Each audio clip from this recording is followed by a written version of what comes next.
what if you could build confidence in your speech the same way you build muscle at the gym? Well, that's exactly what we're going to talk about today.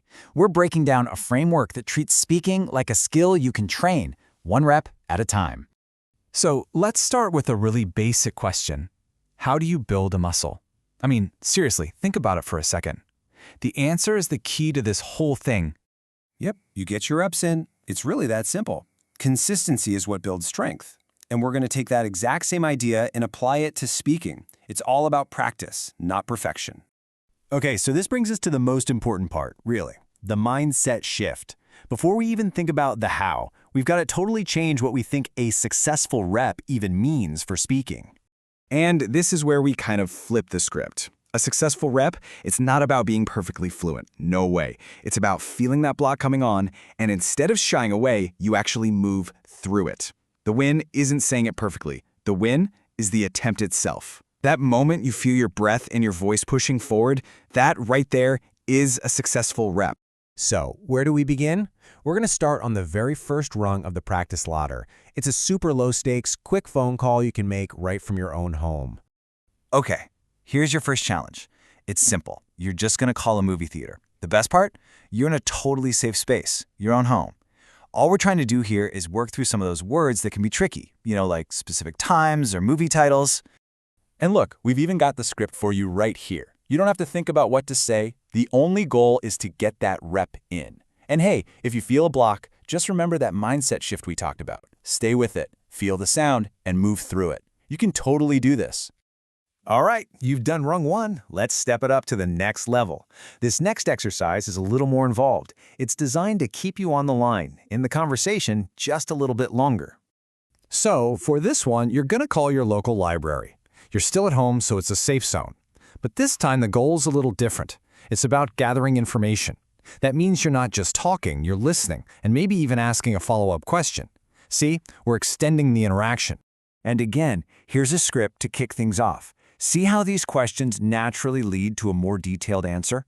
It's a fantastic way to practice staying in the moment, really listening and processing what the other person is saying. Okay, you ready? Time for the top of the ladder. This is the big one. We're moving off the phone and into a face-to-face conversation. And this is where we get to try out some more advanced tools. So the challenge is this. Go to a store, think a car dealership, an appliance store, somewhere like that, and ask a salesperson for a product demo.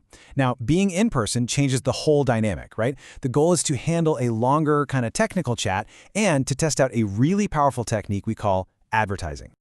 Here's how you can open. It's a simple, clear request that puts you in the driver's seat. But here's the cool part. Right after you say this, you get to use a tool that can completely change the vibe of the conversation before they even say a word back. And that tool is called advertising. It is an absolute game changer. Basically, it's a way to release all that internal pressure, that tense, locked-up feeling, and just open up the conversation. It's one simple, proactive sentence that sets the stage and manages expectations from the get-go. All you have to say is something like, just a heads up, I have a stutter, so I might need a second to get my questions out. And notice what that is. It's not an apology. It's just a piece of information. It just takes the secret out of the equation, right? That internal pressure just poof disappears. And now you and the other person can just focus on the actual conversation. Okay, so what if you're in the middle of any of these challenges, or really any conversation at all, and you feel it? That familiar tightness, that physical block starting to build up. Well, there's a super practical, in-the-moment technique you can use. It's called the bounce. It's basically a three-step move. First, the second you feel that block starting, just notice it. Don't fight it. Step 2. Instead of trying to muscle the word out, you just gently repeat or bounce on the very first sound. So book might sound like book. Then step 3, and this is the most important part, you focus on keeping your breath moving forward. That bounce is like a little ramp that stops your vocal cords from jamming up, and it lets you slide right into the rest of the word. So we've gone through all these reps, these challenges, these different techniques. What's the big takeaway? What's the one thing you really need to remember through all of this? Well, it all boils down to one simple, powerful idea.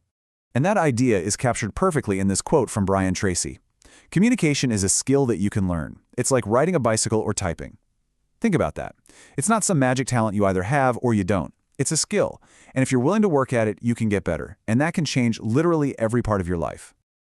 So that really just leaves one last question for you. Looking at that practice ladder we talked about, from the easy phone call to the in-person ask, which challenge are you going to take on today? The first step is just picking one. Go get that first rep in.